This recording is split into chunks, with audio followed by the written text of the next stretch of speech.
నమస్తే, welcome to Suman TV. నేను మీ విష్ణు. ప్రస్తుతం మనతో పాటు ప్రముఖ certified investment advisor Eedara Ramakrishna గారు ఉన్నారు. సో వారితో మాట్లాడి స్టాక్ మార్కెట్లో ఉండే అనేక రకాల కొత్త విషయాల గురించి వారి విశ్లేషణ ద్వారా తెలుసుకుందాం.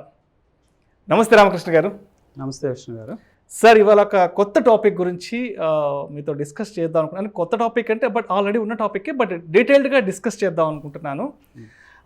Electrical vehicles. So electric vehicles అనేవి ఇప్పటికే అమెరికాలో చాలా ముందడుగు వేసాయి. సో అమెరికా ఎలక్ట్రిక్ వెహికల్స్ విషయానికి సంబంధించి చాలా ముందడుగు వేసింది. మరి ఫ్యూచర్లో భారత్లో ఎలక్ట్రిక్ వెహికల్స్ మార్కెట్ ఎలా ఉండే అవకాశం ఉందంటారు? ఎలక్ట్రిక్ వెహికల్స్తో పాటు మరి దానికి సంబంధించిన సెగ్మెంట్స్ ఎలా ఉండబోతున్నాయి? సో దీని గురించి డీటెయిల్డ్గా తెలియజేయగలరు? ఓకే అండి. ముందుగా మనం అమెరికన్ మార్కెట్స్ కనుక చూసినట్లయితే అక్కడ టెస్లా అనే కంపెనీ, అలాగే వేరే ఆటోమొబైల్ కంపెనీస్ అన్నీ కూడా ఎలక్ట్రికల్ కార్ మ్యానుఫ్యాక్చరింగ్, అంటే మెయిన్గా అక్కడ మెయిన్ కార్సే కాబట్టి ప్యాసింజర్ వెహికల్స్. ఇండియా అంటే డిఫరెంట్ స్టోరీ. ఇండియాలో టూ వీలర్స్ కూడా ఉన్నాయి. ప్యాసింజర్ వెహికల్స్లో 80% టూ వీలర్సే ఉంటాయి ఇండియాలో. కానీ అమెరికాలో దాదాపుగా 99% కార్స్ ఫోర్ వీలర్సే వాడతారు. కాబట్టి ఆ సెగ్మెంట్లో ఎలక్ట్రికల్ వెహికల్స్ బాగా విపరీతంగా చొచ్చుకొని వచ్చాయి.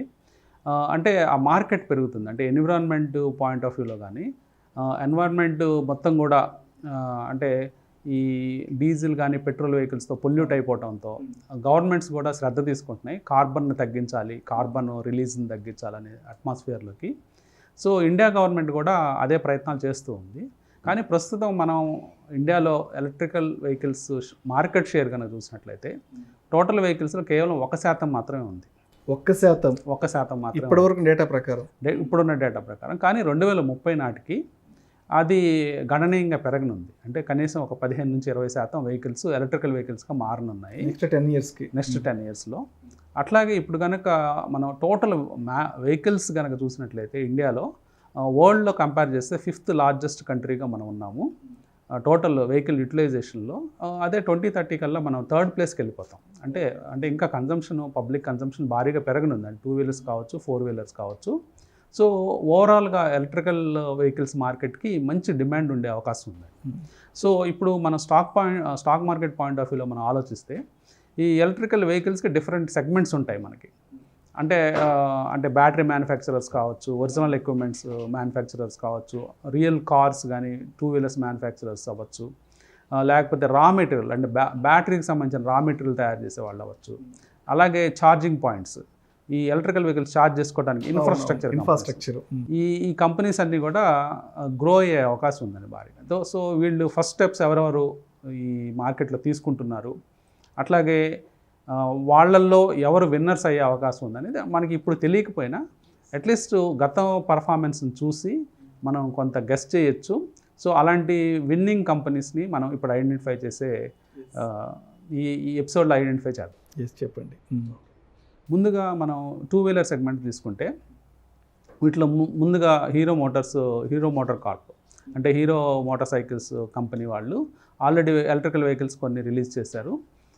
అట్లాగే బజాజ్ ఆటో, టీవీఎస్, ఈ ప్రముఖంగా ఈ 3 కంపెనీలు కనిపిస్తున్నాయి. అంటే చిన్న కంపెనీ ఒకటి రివోల్ట్ అని చెప్పేసి ఒక ఎలక్ట్రికల్ వెహికల్ రిలీజ్.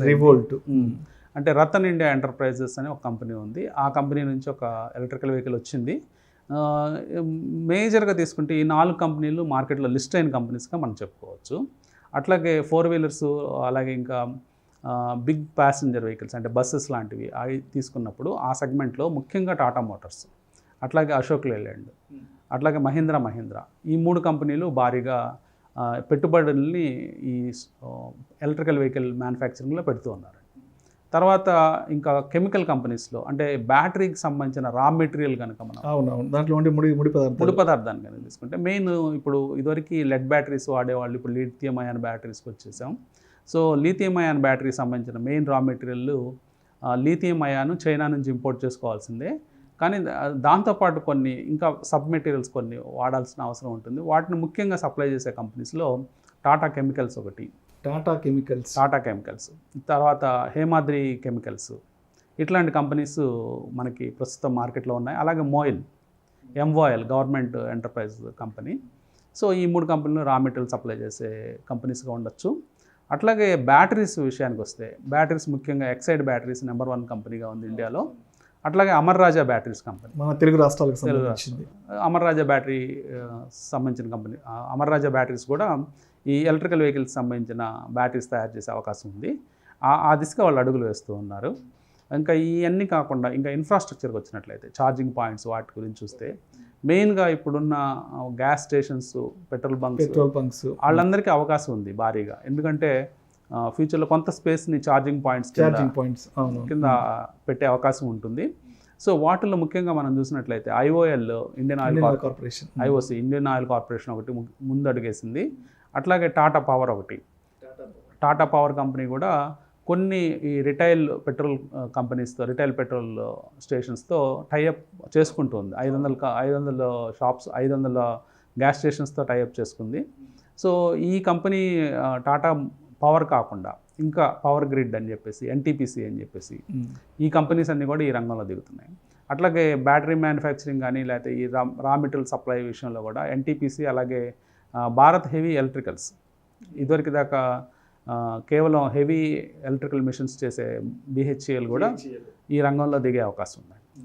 సో అయితే నెక్స్ట్ 5 to 10 ఇయర్స్లో మరి అంటే మల్టీ బ్యాగర్స్ అయ్యే అవకాశాలు ఏదన్నా ఉన్నాయంటారు? అంటే ఒక హోప్ ఇవ్వడానికి. అంటే మల్టీ బ్యాగర్స్ అంటే 10 times 20 times అలా కాకుండా ఒక స్టడీ గ్రోత్ ఇప్పుడు మనం చెప్పుకున్న కంపెనీస్ అన్నింటిలో మనం ఎక్స్పెక్ట్ చేయొచ్చు.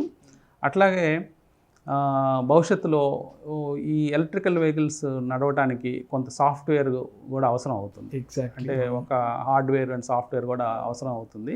సో ఆ పర్టికులర్ సెగ్మెంట్లో మనం డిస్కస్ చేయలేదు. ఆ పర్టికులర్ సెగ్మెంట్లో ముఖ్యంగా టాటా ఎలాక్సీ కంపెనీ ఉంది.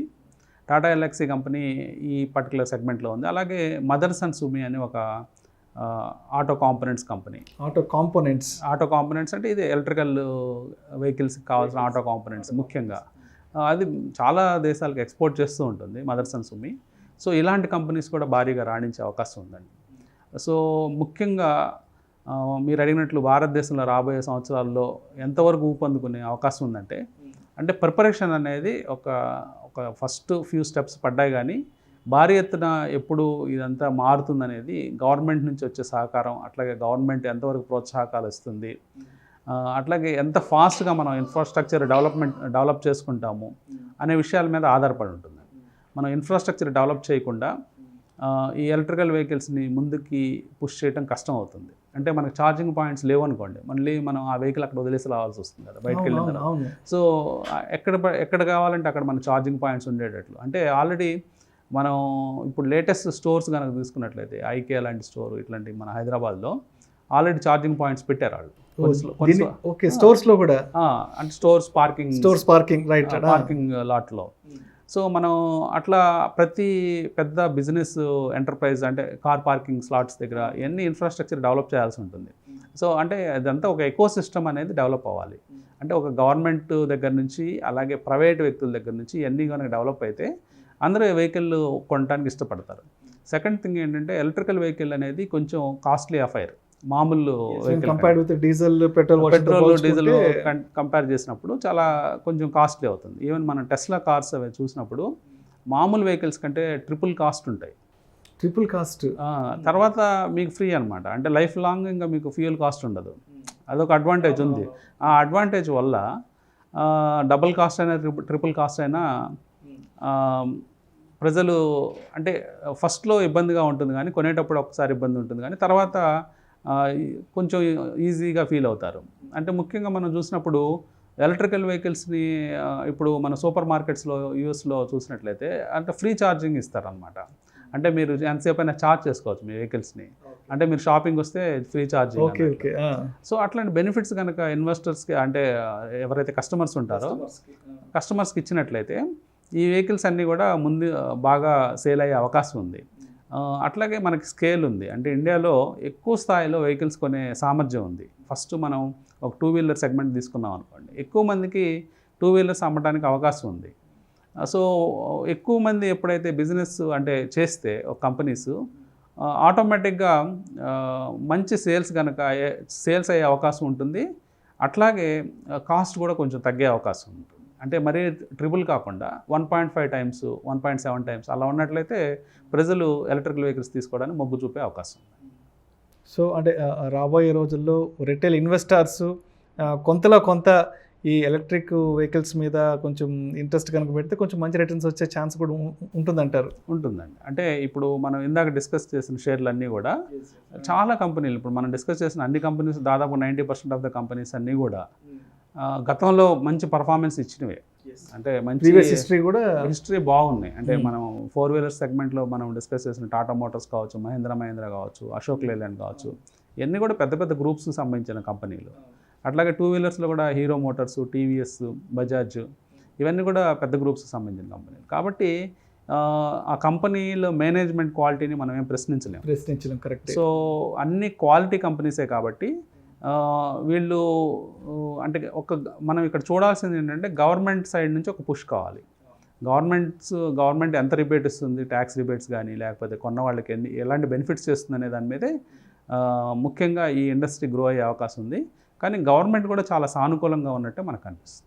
థ్యాంక్ యూ రామకృష్ణ గారు. ఇవాళ మా ప్రేక్షకుల కోసం ఎలక్ట్రిక్ వెహికల్స్ విషయానికి సంబంధించి ఫ్యూచర్లో మార్కెట్స్ ఎలా పెర్ఫామ్ చేయబోతున్నాయి. Thank you sir. Thank you so much.